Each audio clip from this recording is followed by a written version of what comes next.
Morning, guys. 95 to 98% of us go through our lives in a state called drifting. And what drifting is a state of mind, really. It can be a negative state of mind, or it can just be a state of mind where we're really not living our why. Why do we really do what we do? So once we are aware of that, and once we acknowledge that we are meant for more than that, we're the only ones in nature that can drift. Every other creature, every other part of nature has a definite purpose, a why for what it does. So human beings are the only ones. So it all goes back to, again, finding your one word, or finding what it is that is bigger than just you, that can drive you each and every single day to get up and do what you want to do. You got to ask yourself why. Why do you do what you do? Don't worry about the how. The how can seem insurmountable, but the why, that's your aim, your target. Have a great day, everybody.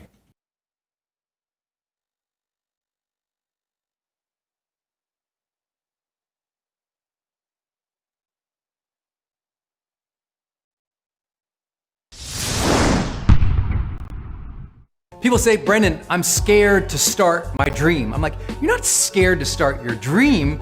You're embarrassed to be seen starting small.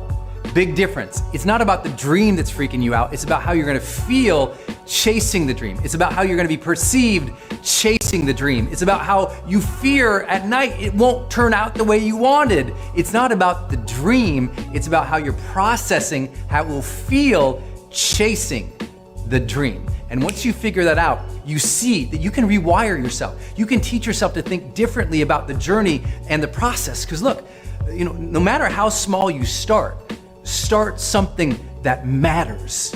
Start something that brings your life back. Start something that makes your heart feel full. Start something that does scare you. Allow that fear, allow that worry, allow that anxiety a little bit, because that's just saying you're growing, you're learning, you're changing, you're getting going.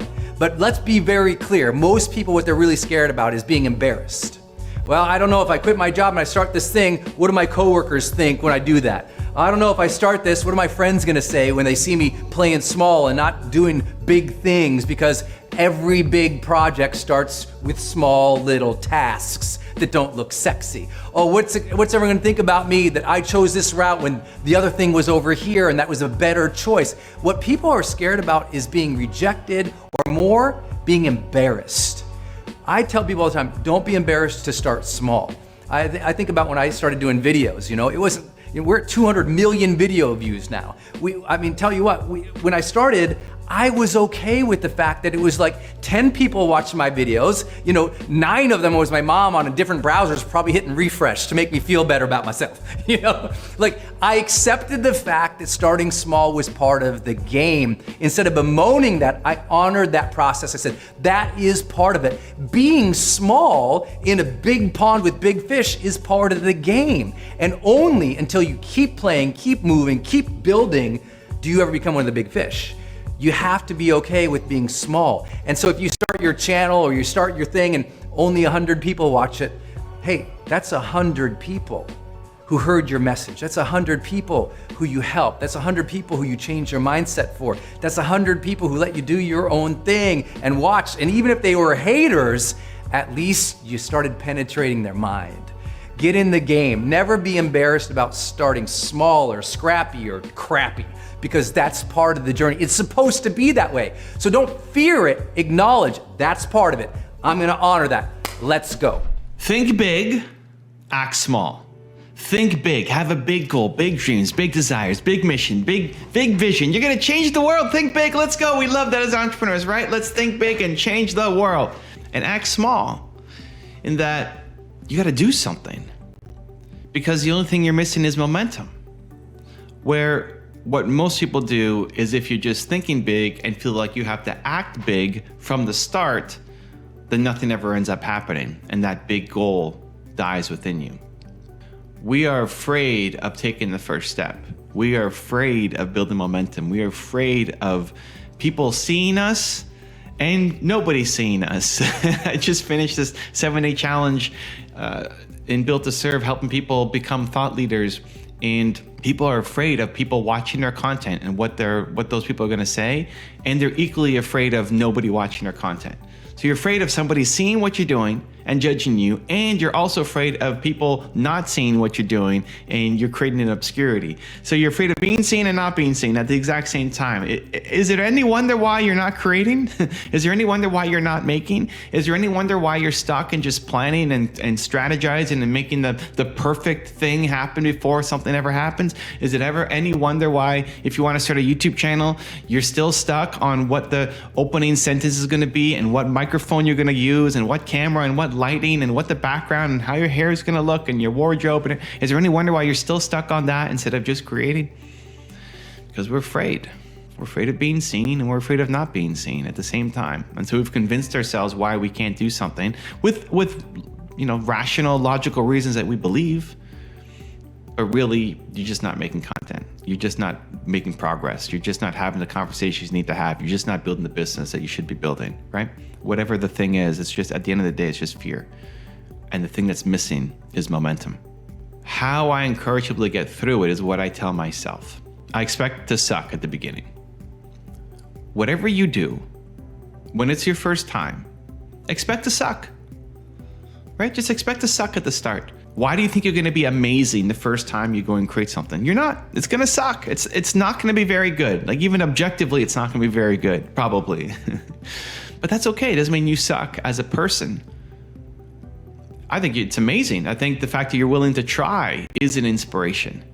And so whenever you're first getting started off, when you have expectations and then you don't meet those expectations and this is the gap that prevents you from taking further action.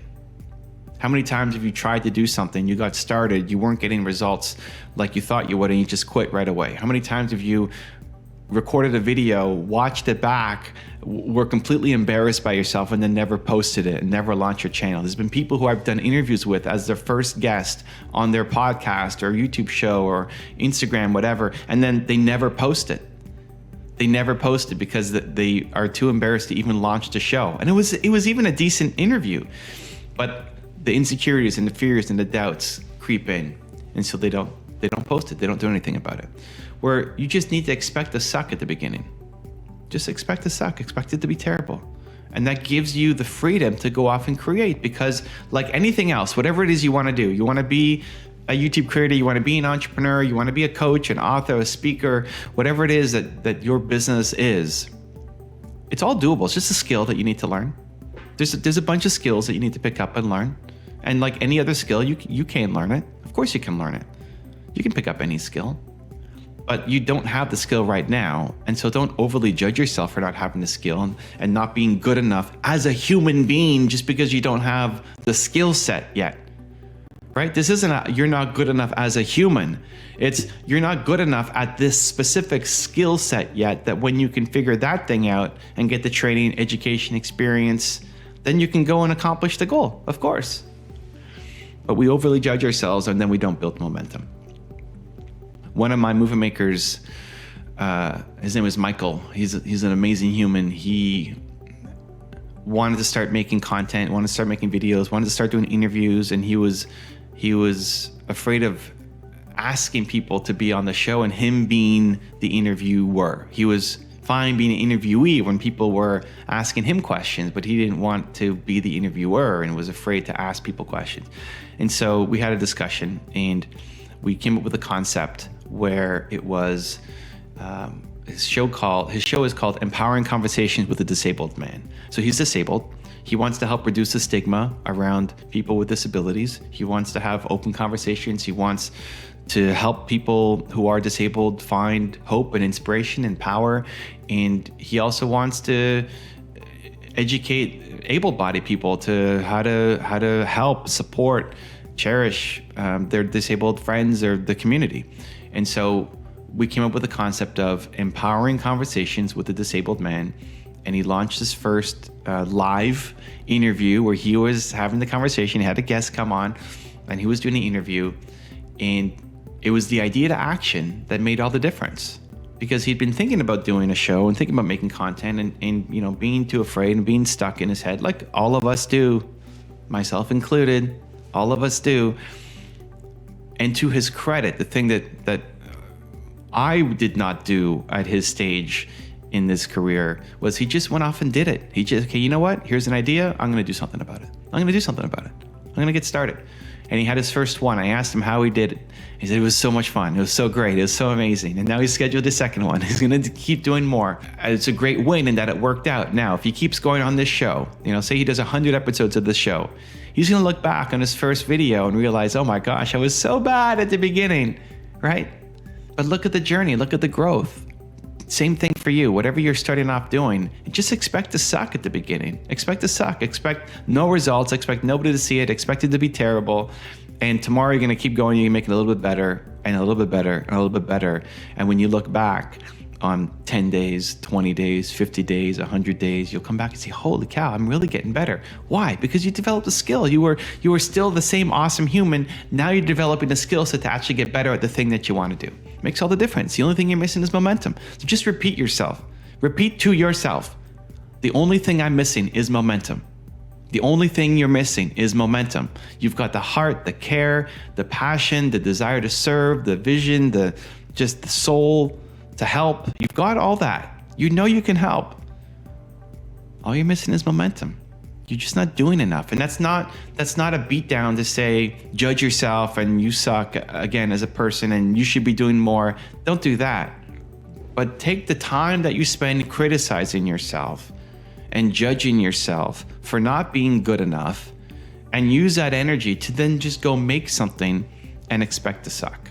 So a couple things that help me. That gives me the permission to start. So it's not a high bar. There is no bar. The bar is so low that there is no bar. And that gives you permission to just start and to create the momentum you're looking for.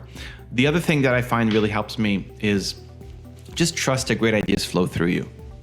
Whether it's belief in self, whether it's belief in something higher, but just trust that good ideas flow through you. That if an idea comes to you for something you want to do, trust that it's a good idea. Trust that is the right idea for you, that you should do it, that you should take action on it, and that it's going to serve. If you're in a positive mindset, right? If you're in a negative mindset, then it's good to sleep on your ideas, right? If you're in a jealous mindset or hateful mindset or rageful mindset, then the ideas that come to you are probably not the right ideas for you. But if you're in a empowering, inspiring, positive, optimistic mindset, then the ideas that come to you are the right ones for you. And just trust that those are the right ideas and do something on it. And shortcut your brain, because as soon as your brain takes over, it's gonna be like, oh, okay, but you don't know how to do this and that, and here's another problem and more restrictions, and okay, so what happens? Default, okay, let's go default to planning and researching, and we'll keep asking questions, and we'll keep hemming and hawing, and then, next week I'll do something. And then next week comes and you haven't done it yet, right? So when an idea comes to you, find the smallest possible way to get started on it today.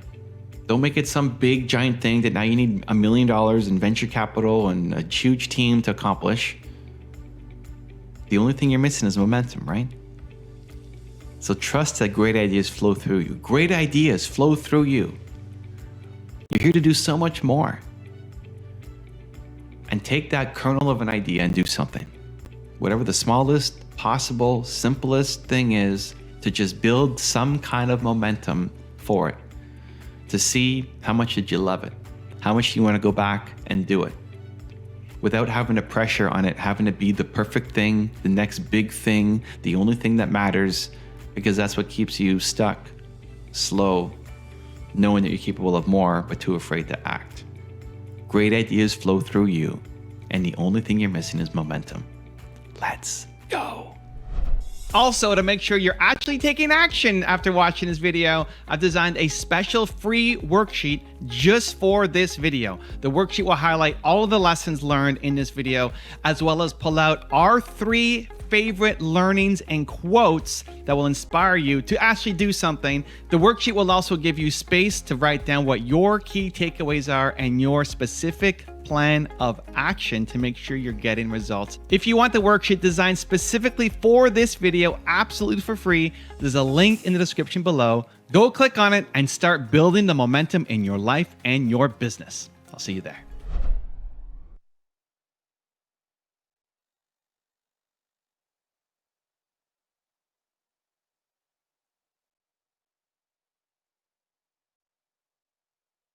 Good morning, guys. Top 10 rules for success today. Warren Buffett is summarizing his top 10 rules, and I want to share with you his rule number 4, which is simply read, read, read. This is the greatest investor in the world, and I would argue one of the greatest human beings in the world, a philanthropist, a guy with a great philosophy, and he's saying he reads 5 to 6 hours a day minimum in total of all the things that he reads. He's a voracious reader. Now, some of you might be thinking, I don't even want to read one book. You know, I've heard that from many of my friends. My friends, sometimes, I'll talk to them, I'm telling them I'm writing a book, and they're like, you know what, Nick, I don't read books, but I'll read yours. And, it makes me laugh, and it's kind of flattering, but it's sad for me because I think you have the ability to do it. And when you start doing it, you get into the minds of great people like yourself, like all of us, and we start to think differently and expand our mind. So read, read, read.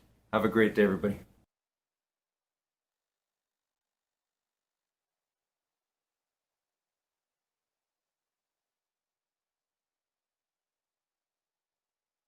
If you're 50 years old and you're hearing this message right now and you're like, man, how could I ever do that? I started my game when I was 51 years old. Literally. I was 51 years old. I had flown 3 million miles on American and Delta and United and Continental. I flew them all, and Southwest and Northwest. I flew them all. Did whatever I had to do. Most of the time I was flying coach. Most of the time I was flying coach in order and hoping for an upgrade. Sometimes I was just flying on award miles. I was doing everything I could, busting my ass, saving my money, parking my dough. I was flying, I don't know, probably 125,000 miles a year. I barely saw Elena. And Elena and I sat down one morning. We didn't have any kids yet. Boy, my right arm's starting to get tired. Hold on. And we said, hey, we got to change the game, man. I'm going to destroy my life, my health. 51 years old, buying commercial everywhere. And literally, we got on the same page, came up with a plan. Here we are today. I'm so proud of you. Yeah, thank you. If you're over 50 years old and you're hearing this message right now, and you're not where you want to be, maybe you're married. Maybe your marriage is paying a price right now. You're busting your ass, man. And you're like, how do I ever get ahead? You see these people on these planes over here? Thank you. See these people on these planes? You're like, how do they do that? Look, you got to figure out, one, are you committed? Because a lot of you are just going to give up. You're going to be like I used to do that. You'd be like this. It's impossible to ever have this. Impossible. So number one, you got to be like, hey, it is possible. If I can do it, you can do it. If they can do it, look, it's possible. So first you got to say, hey, it's possible for me if it's possible for them. Need motivation? Watch a top 10 with Believe Nation. Hey, it's Evan Carmichael, and I make these videos because you are probably the most ambitious person in your circle, but you know you're capable of more. And you get that push by surrounding yourself with the best. So today, let's learn from one of the best, Grant Cardone, and my take on his top 10 rules of success. Enjoy. Rule number 2, strive to be the best. How'd you get started? Like, what was your first company? What did it look like? How did all that happen? My first company was working for somebody else, like it wasn't until I figured out how to make somebody else rich that I could be rich. Like, I hear a lot of guys saying, I don't want to work for somebody else. I don't want to keep making other people. When I became successful in another company and then left that company and went and worked for another company and made them super successful, to the point to where these companies were literally dependent upon me. Like that's the thing, that's the muscle and the grit, the persistence and fortitude of like, you know what, my ego wasn't like, I need my name on it, but my ego was strong enough to say, I want to be the best in the company. Like, I want to make this company dependent upon me. The first real job I had was my 6th job. I was fired from my first 5. Fired from my 6th job 6 times, but wouldn't leave the last one. I just would not leave. So literally, like, I'd wreck stuff. I have a terrible driving record, and I was in the car business. And I'd wreck their cars, and they'd fire me. And I'd say, okay. And I had a bunch of other problems as well. And then before I would leave, I would go sell something, and then they would keep me on. If selling something was always forgiveness. So when I finally left that company, they went under. Like they could, my production was so high that one person leaving, the entire company failed.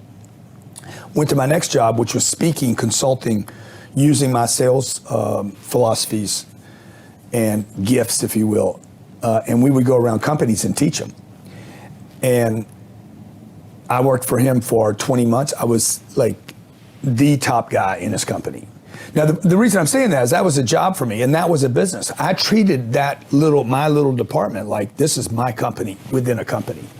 And I wanted to make that company as strong as possible so that when I finally went out on my own, which I was forced to go out on my own. I didn't want to go out on my own. I went out on my own just because there was just no opportunity left. And there was no way for me to score where I was, which I still remember today. It's important to get good people to keep them, that like you got to give them some other pond to swim in.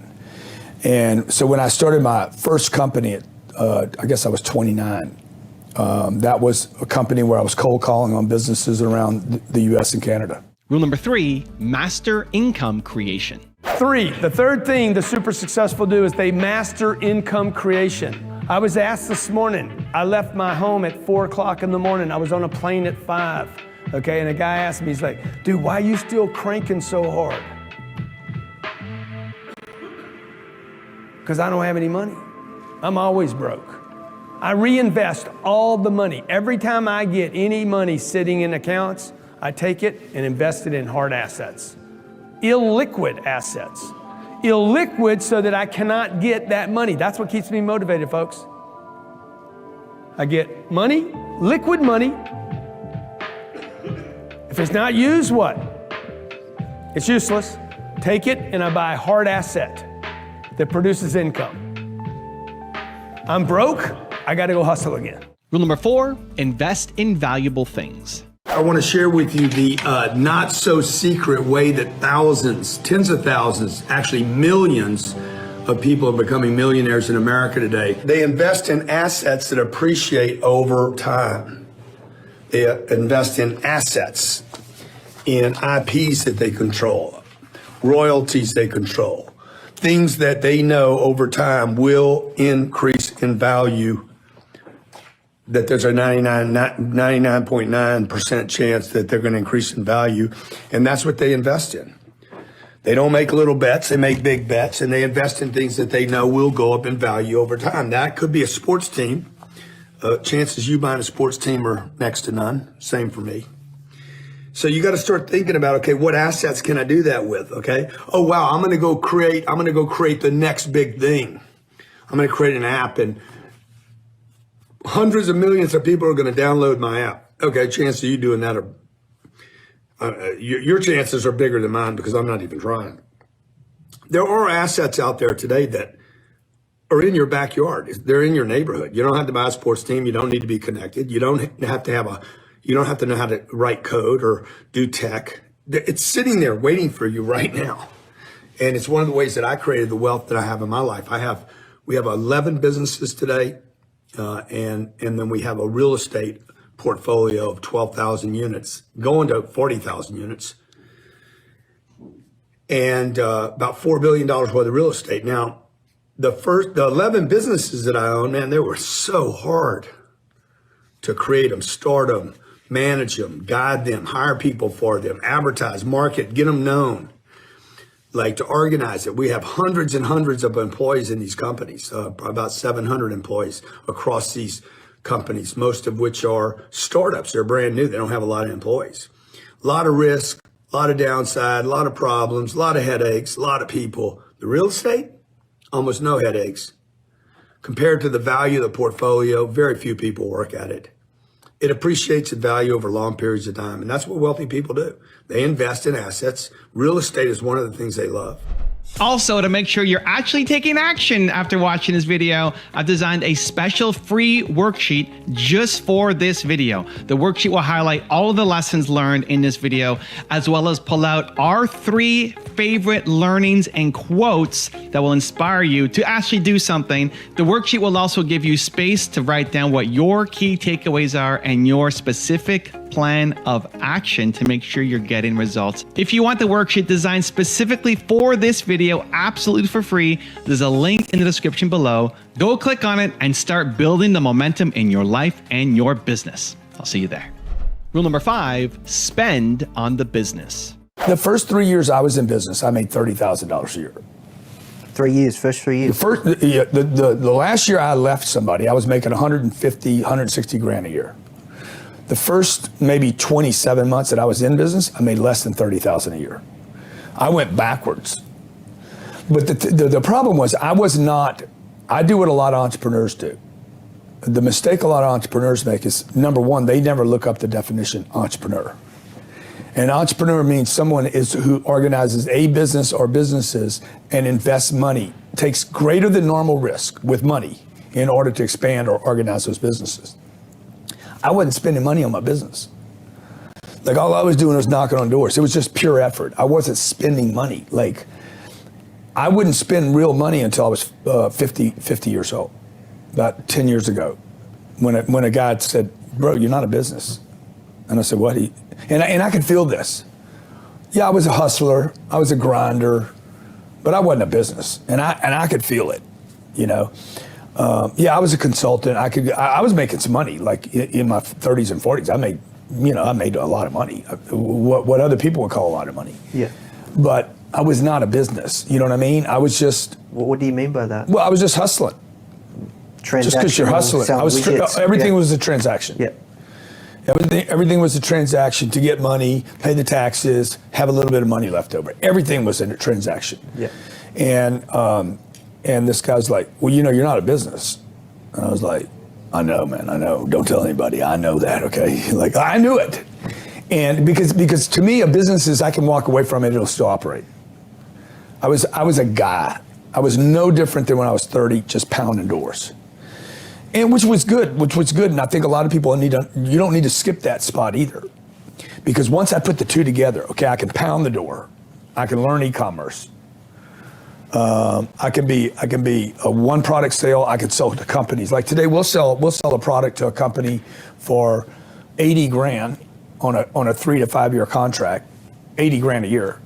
Yeah, wow. And I'll switch immediately and sell an $8 product online, or I'll give something away for free, to speaking to 4,000 people today in hopes that I can meet, maybe 40 of them that I can have a partnership and a collaboration with in the future. Rule number 6, look for cash flow.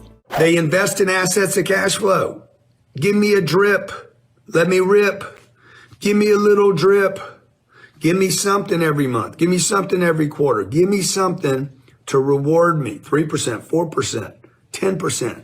Give me something to reward me to have a 10x big bang at the end of the appreciation of the asset. Warren Buffett says 3 rules. Don't lose money. 2, remember number 1, don't lose money. And number 3, only invest in things that cash flow. Warren Buffett, he's a major player at Apple now, and it took him forever to get there.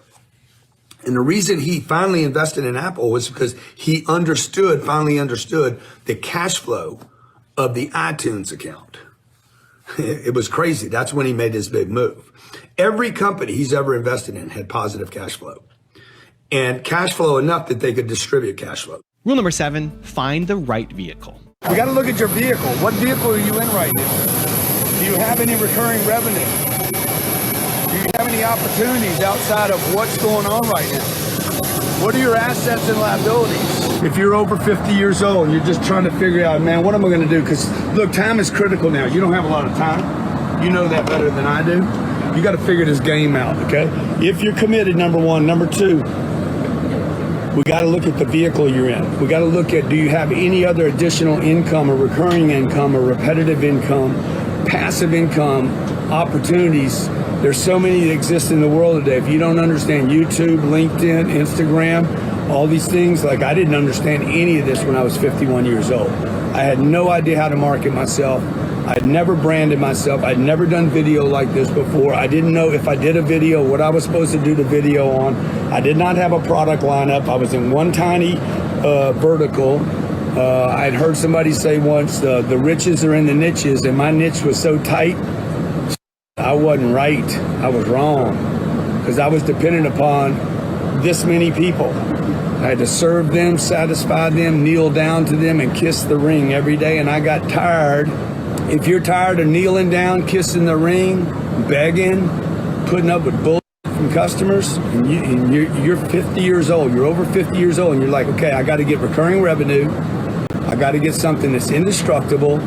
I got to figure out how to do this without spending a bunch of money. I can't disrupt my main flow right now. You got a job right now. You can't walk away from it. I get it. But you're running out of time. Okay, you got what? 10 years, 15 years, 20 years? You want to start enjoying some of the money, some of the production? It is beyond my imagination. I imagine you can't even imagine flying private. It's beyond my imagination that I'm getting rid of a plane and picking up another one. So if I can do this, I'm telling you guys, you can do this. Every time you see a private plane or a yacht or somebody living the life, just remember, if they can do it, you can do it. As long as you're committed to, if you find the right vehicle, just because you work hard does not mean you'll get it. You have to find the right vehicle. If you're in the wrong vehicle, you're in the wrong vehicle. Doesn't mean you need to quit your job right now. It does mean we need to figure out what the right vehicle is. And because of the internet, because of the access to the internet today, anybody, regardless of where you live, can figure out how to do this. Rule number 8, think differently. 80, maybe 90%, maybe 95% without being a doomsdayer. 95% of the people in the United States of America, the wealthiest country on the planet, are suffering. No money, no freedom, no choices, can't leave their job, tied down. And most of those 95%, most of them, some of them are earning big wages, 250 grand, 80 grand, 90 grand. Maybe you're in this group, 60 grand, 58,000, 78,000, 112,000, whatever number you're earning. If you look at the money left over at the end of the year, end of the month, or end of the week, there's not a lot of money left over. 76% of Americans are living paycheck to paycheck. 55% of Americans have no money in a savings account, okay? 90% of all the wealth in this country is owned by about less than 10% of all the people in this country. Listen to what I just said. You and I have been doing something wrong. We are using information that is outdated and no longer efficient for the kind of economy we're in today. Got all kind of disruption going on. You got to start thinking different about saving money, investing money, real estate, crypto, and how you do you go over many investments, or do you go hard on one?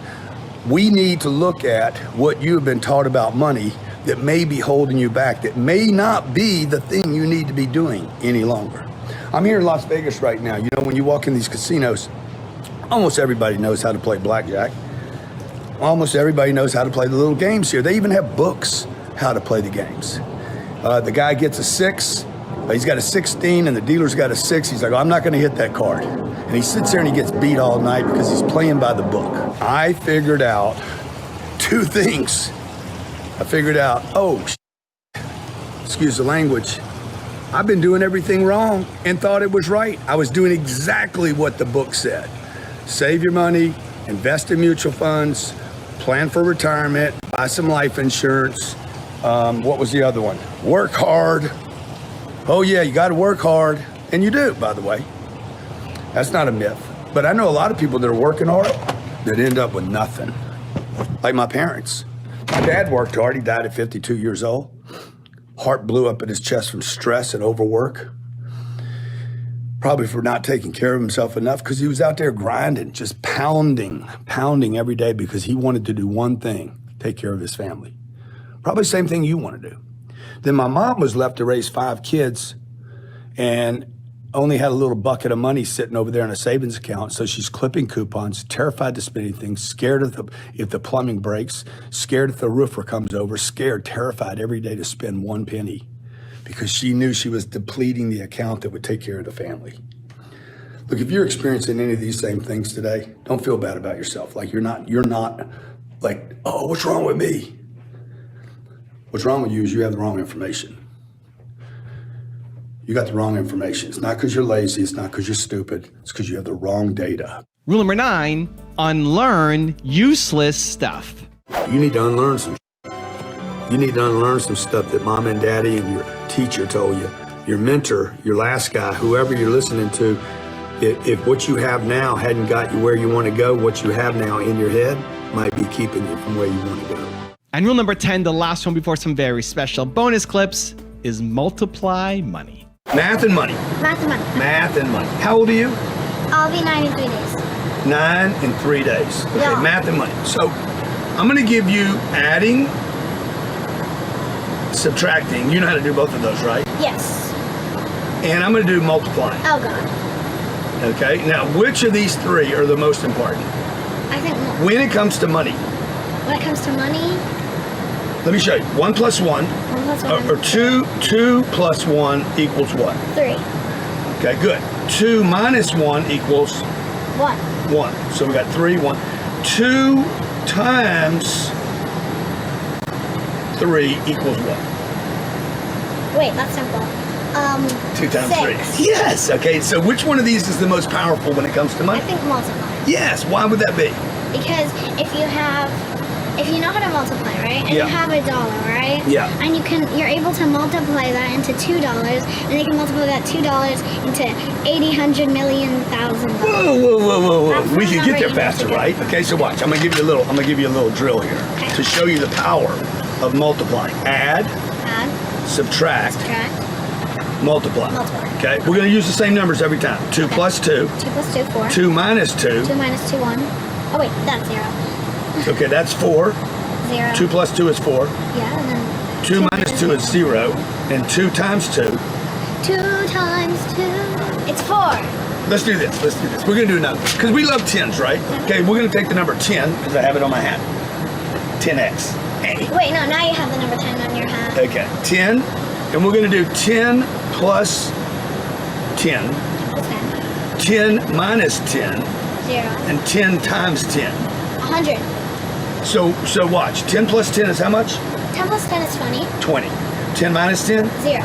10 times 10. 100. Now we're using the same numbers, but notice the multiplier, the number gets bigger a lot faster than the other two. Yeah. So what'd you learn from this exercise? That we need to, that if you Subtracting doesn't help you. subtract, no, you gotta just gonna. Okay, no subtracting. No reason to learn this in school, kids. I protest. You know when people subtract stuff, what they're doing is they're like, okay, I'm gonna go to the store, I'm gonna spend this, I'm gonna budget my money. They're using subtracting Yeah. to determine how much money they can spend. If you add, it's obviously going to be less than multiplying, because multiplying, you're timesing the number, so then it's obviously more, because like 10 plus 2 is going to be, that's 12. 12, but 10 times 2. 10 times 2 is going to be 20, so then So it's always multiplying gonna be happens more. faster. Yeah. You're amazing. I know. Okay? So when it comes to money, you want to add, subtract, or multiply. You want to multiply mainly, and then use the other two for pesky things, Pesky. like stuff that's not needed. You're awesome, buddy. Okay? So now what I have to do is I got to figure out how to go multiply my friends and my money so I can get Beyonce to come to the 10X Okay, book. yes. Friends, You can multiply friends. So rather than adding one friend, you could add 10. multiply. We're just gonna write it down. Multiply my friends, multiply my money. Good. Multiply my influence. You know how to spell influence? No, I'm just gonna write it down.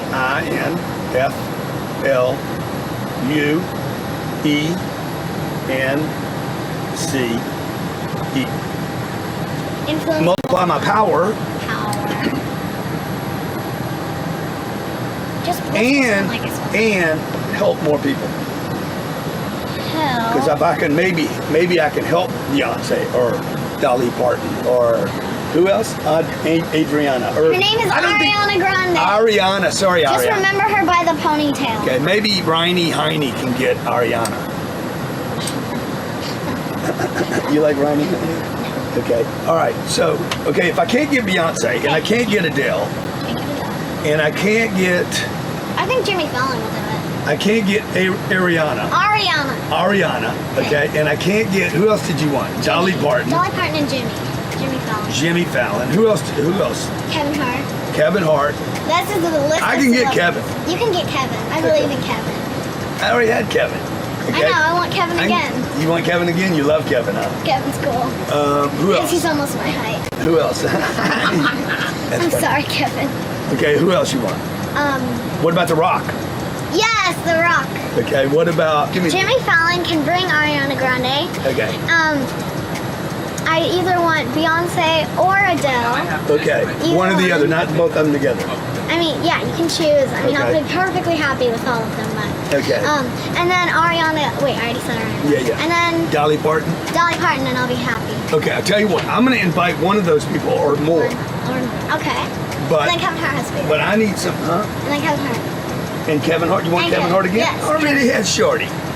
But look, now we're best friends. Zac Efron. No, You know who I don't Joe care Rogan who is? that is. I want Zac Efron. Oh, Zach? You want Zach Zac. Efron? Okay. All right, well, you did your math class, so Yeah, now I'm I gonna see get what I Zac can do to Efron. get one of, or two of these people.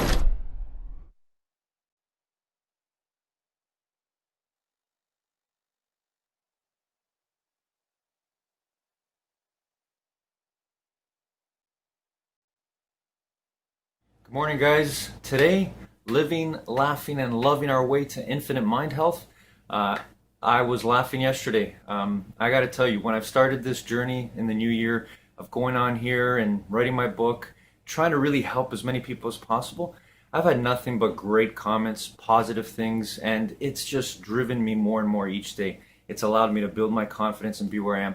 But I got to be honest with you, there's been a couple of comments that weren't positive, they were negative, and a couple of them actually really made me laugh. And I thought, well, if we are going to go on this path to infinite mind wealth, which is that path of not letting anything bother us and nothing can take away our happiness, we got to be able to laugh. So, and not only laugh, just be empathetic towards the fact that there's other human beings out there that are still trying to find the positive in things. And that's the aim. So I wanted to share that with you. I was laughing at myself yesterday.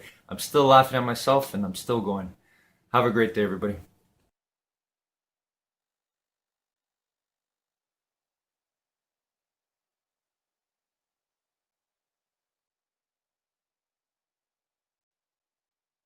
I believe you're happiest not when you're watching TV. You're not happiest when you're playing with your apps. You're not happiest when you're looking for likes. You're not happiest when you're fooling around. You're happiest when you're growing. I think we're hardwired. That it's a survival mechanism. We're happiest when we're making progress. So we have a deep fear of self-betrayal. And when we don't capitalize on our talents, what starts to happen is that we start to lose energy, we lose creativity, we lose productivity. I believe that many of us, the reason we don't have energy, the reason why we're not as creative as we want, the reason why we're not as productive as we want, is because we have betrayed our talent, and the deep, wise, primal hero within knows of that self-betrayal, and we start to hate ourselves. Is that an interesting point, show of hands? The place of knowing within you knows that you've betrayed your talents, and we start to hate ourselves. And so we have a deep well of self-loathing inside of us that actually minimizes the four interior empires. And the four interior empires are the gateway into the exterior empires of creativity, productivity, performance, prosperity, lifestyle, and impact. How do you get to creativity, productivity, prosperity, performance, lifestyle, and impact? Through the four interior empires: mindset, heart set, health set, and soul set. So that first fear is important. Second fear, fear of standing out. Well, how are you going to innovate if you haven't worked through your fear? This is why personal mastery is the gateway into, it's the gateway drug into world class. Need motivation? Watch a top 10 with Believe Nation. Hey, it's Evan Carmichael, and I make these videos because you are probably the most ambitious person in your circle, but you know you're capable of more, and you get that push by surrounding yourself with the best. So today, let's learn from one of the best, Robin Sharma, and my take on his top 10 rules of success. Enjoy. Rule number 2, stop living in the past. Most people on the planet today are not living in the present, and they're certainly not living in the future. They are stuck in the resentments, the bitterness, the pain, the frustration, the disappointments of the past. You know, there are so many people on the planet and they're really operating from the past. And here's what I mean. Something happened to them when they were little kids. They were told not to dream too big. They were told to dress like everyone else. They had a dream and the dream failed. Or maybe you were a teenager and there was someone that you loved and you got rejected. Or maybe you were 22 and you started a business and you failed in that business. And now it's 10 years later or 20 years later or 40 years later, and you're still living in the past. I want you to really think about this. You know, most people on the planet today are not living in the present, and they're certainly not living in the future. They are stuck in the resentments, the bitterness, the pain, the frustration, the disappointments of the past. And it could be a month ago, it could be 20 or 30 years ago.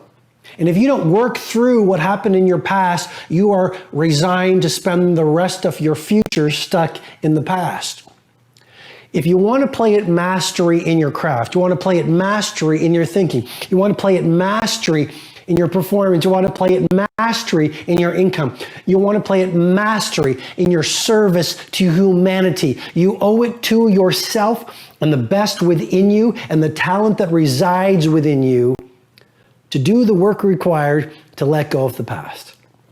I don't know what it's going to look like for you. It could be meditation, could be journaling, could be prayer, could be working with a healer, could be working with a mentor, could be affirmations, could be visualization, could be reading the books of the A players so that their thinking infuses and hypnotizes and recodes your neurobiology.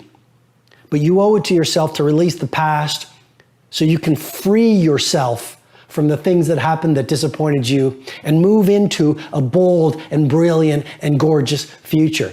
Please do not let a stained past deny your spotless future. Rule number 3, start from within. Let's start from within. Often we wait for more heroes and we wait for leaders to show us the way when deep in our hearts we know the way. And we know that by standing steadfast around our ideals, by pursuing our mighty missions, which make us happy, by expressing our genius and our glory that we have within us, and by standing for honesty and truth and dignity and love for all, we lead the world in our own unique way. And so please don't give away your power to the economy. Don't give away your power to the pandemic. Don't give away your power to the disruption. Don't give away your power to the trolls that are out there. I mean, I'm seeing so many people, they're unhappy. And so what they try to do is they try to take other people down because they're angry. And what I'm suggesting to you is be a light in the world. Christopher Morley said we can curse the darkness or we can be a light. And I think, you know, hatred doesn't bring love into the world, to state the obvious. So also use this volatility of the planet right now to grow in your creativity. What I find is when things are very uncertain, I become more vulnerable. And when I become more vulnerable, I become more intimate with my creativity. So I want you to think about that. How you can produce your magnum opus, how you can produce your tour de force, how you can write that book you've always wanted to write or launch that movement you've always wanted to launch by exploiting any fear or insecurity that you're in for a greater purpose. Along with creativity, productivity, we are at a war, and we are at a war against diversion and trivial amusements and distractions. And, you know, one of the keys, I'm writing a lot about it in the new book, is a key element of genius, your genius, is isolation. You've got to get away from the world to do your greatest work. When I was a young lawyer, I worked with a lawyer who used to book a hotel room in the city we lived in when he'd be working on a big trial. And he just locked the door, put do not disturb on the phone, order room service, just to isolate himself to get into his state of deep flow. And I know I do my best work when I'm away from the world and I turn off my phone for days and I don't check any notifications, and I'm literally lost to the world. And that's why I think so many artists live by the sea, and so many artists, you know, isolate themselves in a little cabin.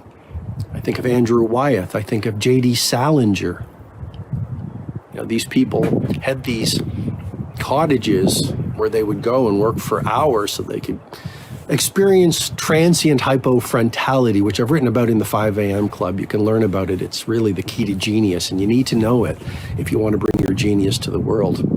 Anyway, remember that the key to productivity is isolation. And then I think the final few things I would share to navigate this world that we're in would be, you know, kindness is so important.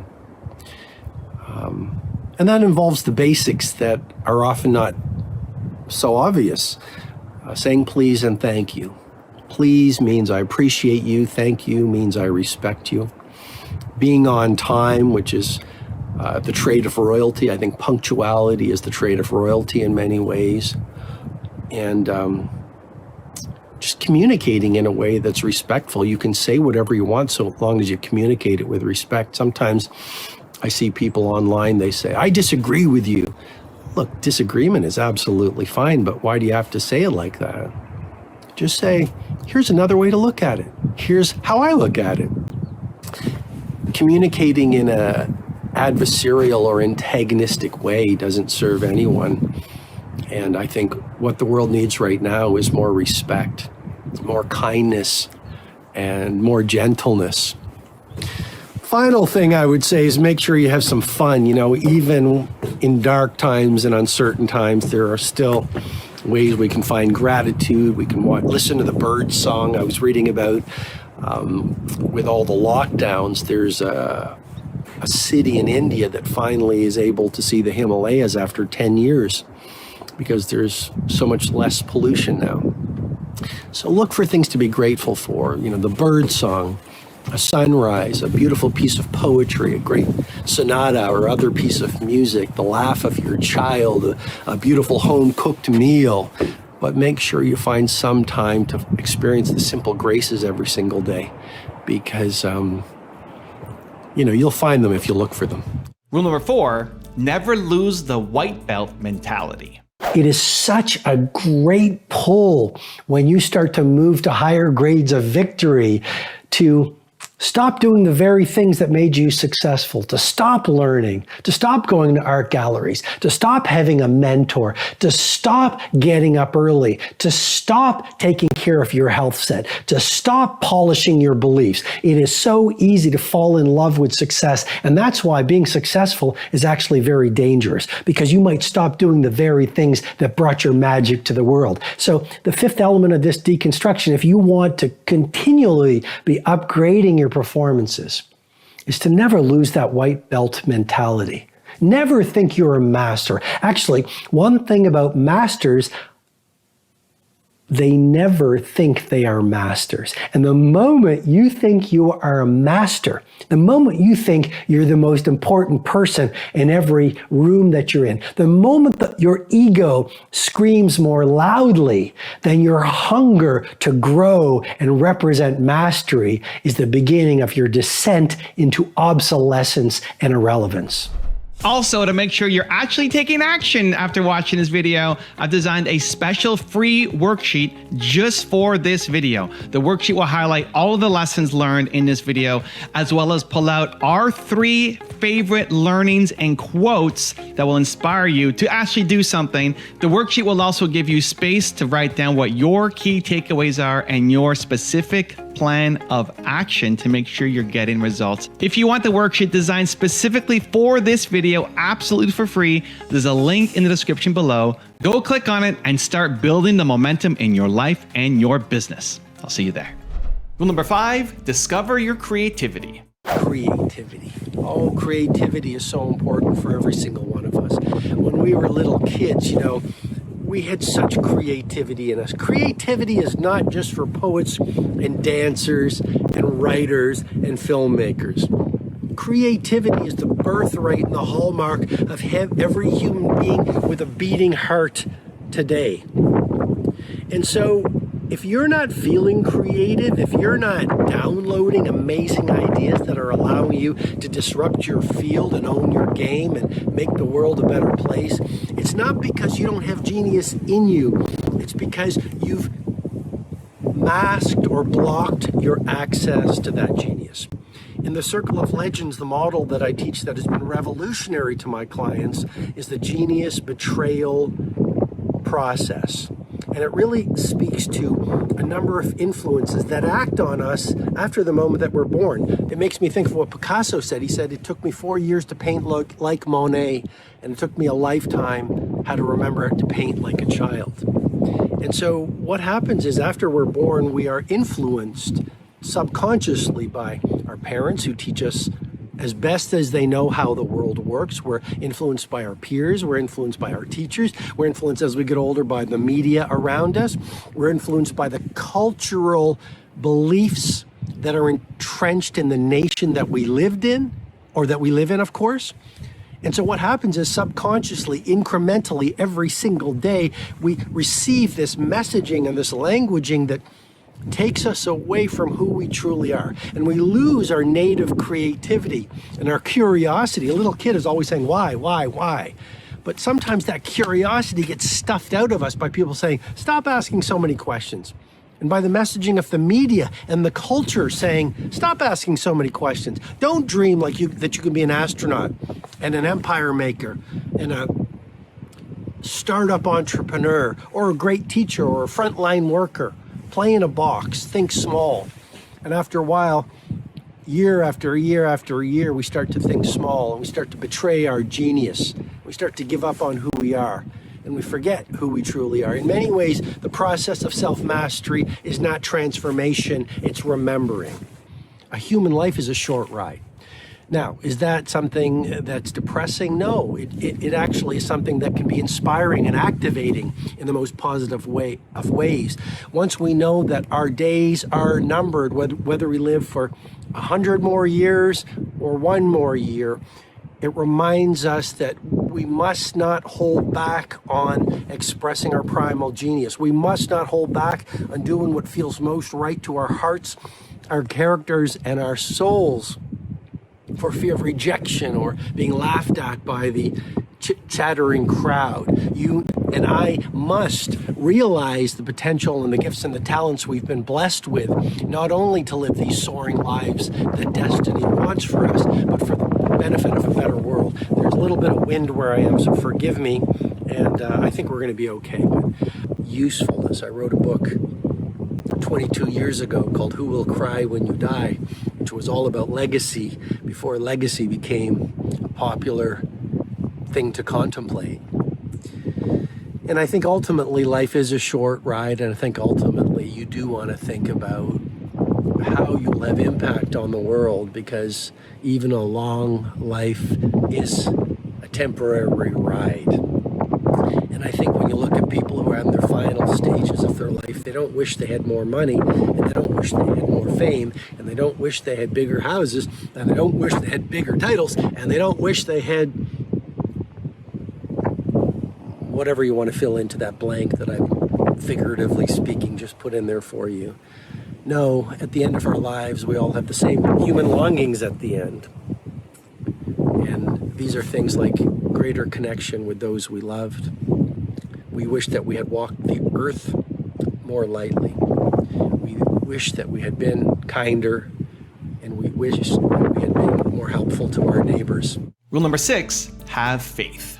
On the dreamer's journey, there's a key word that I invite you to consider, and it's called faith. And you know what faith means, but you have probably at the front end of this year developed a series of goals and high-value targets and your personal Mount Everest. And then there's that lag time between the fulfillment of your desires and waiting for them to come true. And that's a period where often we feel frustration and we actually feel doubt. Will my dreams come true? Will I make them true? Why is it taking so long? And that's where we get to do a faith walk. We get to say we've done our best, now let life do the rest. And we have to trust that things will unfold at the time that is best for them to unfold. The universe really does have our back, and when we don't get what we want on the timeline that we expect, please trust and know it's because you are being protected and something even better is coming. Rule number 7, stay consistent. Psychologists will tell you that your daily behavior always reflects your deepest beliefs. I'm going to say that again because it's so important. Your daily behavior always reflects your deepest beliefs. Our daily behavior, what we do every day of our life, it always is in alignment with our story of how we see ourselves in the world. Mm-hmm. Most of us, we have been born into brilliance and resigned into average. Because from the moment we've been born, we pick up these beliefs from the people who raise us, our teachers, our peers, media, society. And so all of those messages intellectually and emotionally that we pick up through what we learn and what we experience, micro and macro trauma, it starts to contract us. When we are first born, we're possibilitarians. We little kids want to be astronauts, and they want to be firefighters, and they want to be billionaires, and they want to be inventors. And then they, 40, 50 years old, they've been contracted and brainwashed and heart-washed into forgetting their promise and their potential. I know your show's so much about people's promise and their potential. So the first part is working on your story and reverse hypnotizing yourself. And we can talk in the Everyday Hero Manifesto has hundreds of tools to help you do that. Second word I said was practice. Most people, they go to the gym to practice. They want to be a better skier. I know where you're from, there's great skiing. Well, all change is hard at first, messy in the middle, beautiful at the end, right? So just start practicing the new skill. It'll be hard at first, be messy in the middle, it'll be beautiful at the end. It's a process. People understand that for skiing, they understand that for chess, they understand that for any skill, but when it comes to personal mastery, they want it in an instant, or they have a belief that it doesn't even work. So practice. We have a gift, a human gift. It's called neuroplasticity. We all can transform. We're built to grow. But we try it for a few days. We listen to a podcast like this, and we don't stay with the process. University College London says it takes 66 days of daily practice to wire in a new habit until it becomes automatic. Most people won't stay with it for 66 days. But I think that idea, if you stay with it for 66 days, is powerful. Now people go, oh, I better stay with it for past a week. Third word I used is consistency. What you do every day is so much more powerful than what you do once a year. So start rewiring your story and your philosophy, and then start practicing like any other skill. Make personal mastery a practice, and that's why the 5M Club is a global movement. It's an institutionalized morning practice to work on yourself while the rest of the world is sleeping. And then finally, consistency. I do want to mention one thing, because there are a lot of messages in personal development that are so, they're so often said they almost sound boring and ubiquitous. And chase your fear is certainly one of those. Mm-hmm. But I do want to mention the Everyday Hero Manifesto it's a very disruptive book, and it's a very contrarian book. I've been in this field for 26 years, and the book is it's full of models that you really won't see anywhere else. Like one, if I can pull it up, but it's called the troll deconstruction, where I've actually deconstructed how to transcend why trolls do what they do. So it's like a whole deconstruction. There's a deconstruction on the Titans decline. My work with Fortune 100 companies, I deconstructed why great companies fall apart. There's a lot in the book that is very contrarian. For example, even everyone's talking about mindset. I talk about the 4 interior empires. Mindset's only one of them. Everyone's talking about hustle and grind. If you look at the science, hustle and grind actually doesn't make you more productive. Working in cycles of intense performance and recovery. So I just wanted to make that point that, the book is a very fresh book, and I'm really excited to bring it to people. Rule number 8, be a hero. I think the world has taught us that a hero is a Nelson Mandela, a Mother Teresa, a Rosa Parks, a Hedy Lamarr, an Albert Einstein, a Ludwig van Beethoven. And sure, those people are great heroes. They influence millions and millions of people. But what about the baker who rises at 4:30 in the morning and does their work like Picasso painted? What about the single mother or father, working as a gardener, long hours trying to put food on the table? What about in this world we live in, the frontline workers who risk themselves to serve their communities? What about the teachers? What about the poets who are toiling in anonymity for 20 years, pursuing their vision and their craft when no one really understands them, but they do it because they want to put honest work out into the world? And so I wrote the Everyday Hero Manifesto, Jeff. It's part handbook for exponential productivity. It's part manual for living a world-class life. And it's part instruction book for being a spiritual heavyweight on this planet that needs real heroes. And what I'm trying to do is remind people that you have heroism in you. We've been programmed out of believing our heroism. We haven't been taught the tools that allow us to exploit and express our heroism. But just because we don't think of ourselves often as heroes doesn't mean we are not meant for heroism and can't be heroic. So how would you define hero in this sense? Well, the book is like, there's so many different ideas. I mean, someone who pushes masterwork into the marketplace where there's so much mediocrity, definitely heroic. Yeah. Someone who is honest in a room of thieves is heroic. Someone who has a vision for their future and what I call a mighty mission, and then progressively moves towards living it, even if there are trolls and haters and cynics, is a hero. Someone who is something as simple as, you're at a bus stop or you're at a train and you see someone in need. I was just doing a little traveling. Someone needs help lifting their bags onto the train. You just do it. Or you see someone, heavy on an airplane, and you lift up their luggage into the overhead compartment because you think it's a polite thing to do. I mean, that's a small act of heroism. How about leaning into your fears? We all have these fears. Most people run away from them. There's a chapter in the book called Hugging Your Monster. And there's a story, there's this grand master, and he's walking up this mountain and he's leading his followers, and they're going to this great monastery. And once they eventually arrive at the monastery, Jeff, they see there's these 3 chained dogs outside of the monastery.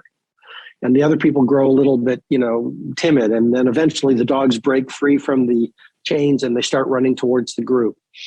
The other people start running away, but the master does something interesting. He starts running directly towards the dogs.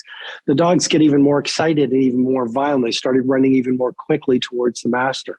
The master yawns and he laughs and he starts running even more quickly towards the dogs. Eventually, the dogs get scared of this master and they run away and they retreat. And the master yawns again and walks into the monastery. It's a very simple metaphor, but most people, what do? When the barking dogs of our fears run towards us, we run away. But doubts are liars and fears are thieves. And so running towards our fears and hugging our monsters and doing the things that frighten us, that's actually how we get our power back. Every time you do something you are frightened to do, you take the power you gave to the thing you were frightened to do back. And if you do it methodically, consistency daily, you eventually move toward fearlessness. That's heroic. Rule number 9, aim for sustainability. What makes legendary is longevity. I once had a client who did a course at Harvard Business School, and he said, the professor kept on reminding us or asking us, is it sustainable? Is it sustainable? Is it sustainable? So the first thing that anyone who wants to build a world-class company needs to think about is, how can we play for the absolute long run and sustain our success? It's hard enough to get to world-class, but what makes the legends is they sustain world-class. An NBA superstar, it's great to get an NBA world championship. The legends sustain it for 7 years or 10 years, like a Michael Jordan, or look at someone like a Kobe Bryant, who had such a long career. So you want to think about Tom Brady, who just retired. I mean, 24 years or something. Crazy. Brilliant older than my kid. example. Brilliant example. And I think one of the things that allows a company, first of all, we could deconstruct the whole thing. You've got to be different. You know, so many companies are copying what everyone else is doing because they don't have the bravery to be unique. What you want to do is we are paid as entrepreneurs and leaders to push magic into the marketplace. If you're not pushing outright magic, Everyday Hero Manifesto, 16 months of obsession in the pandemic is how I wrote it. I wanted every line perfect. We are paid not to push mediocrity. And I think that's what the culture sells us. It's better to push 1,000 mediocrities than a piece of magic into the marketplace, is what the culture says. So you've got all these entrepreneurs pushing out work, books, code, everything every day. Take 4 years, and I'm just giving a metaphor, but Michelangelo spent 4 years handcrafting the ceiling of the Sistine Chapel. Taj Mahal took 22 years. You know, even one thing that Steve Jobs learned at Pixar, 4 years for every movie. And after he came back to Apple, he brought that philosophy. 4 years for the iMac, 4 years, and then the iPod came out. So one thing, be absolutely different. Raise your standards to push magic into the marketplace, because we are paid to push out product that stuns people with their value. Why else do companies fail? They get more interested in buying, getting their name on monuments than building the great companies. There's a slave, the Roman military commander called the Dux had a slave, and the slave's job was to whisper in his ear, memento homo, memento homo, memento homo. Remember, you're just a man. And what I've seen with so many, I've mentored many billionaires. One of the biggest snares they fall into is the world loves them, the world adores them. They actually start to believe it.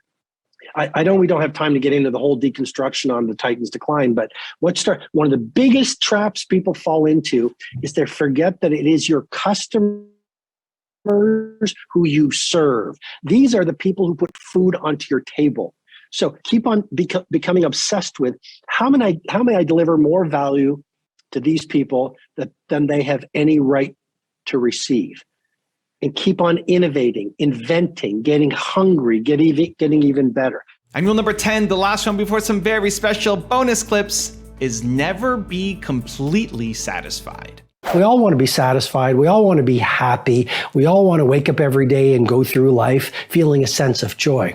But there is a great danger in being completely satisfied. When I work with the billionaires and the titans of industry and the Hollywood superstars, here's what I notice. They're never satisfied. Now, sometimes if you don't manage that unsatisfaction, you're going to be a very unhappy person. I'm just reporting on reality. A lot of the true titans, it's never enough. They are always dissatisfied. They always want to work their craft better. They always want to have more influence. They always want to have greater impact. They always want to grow their movement. So just remember that first element of this deconstruction. Satisfaction breeds stagnation.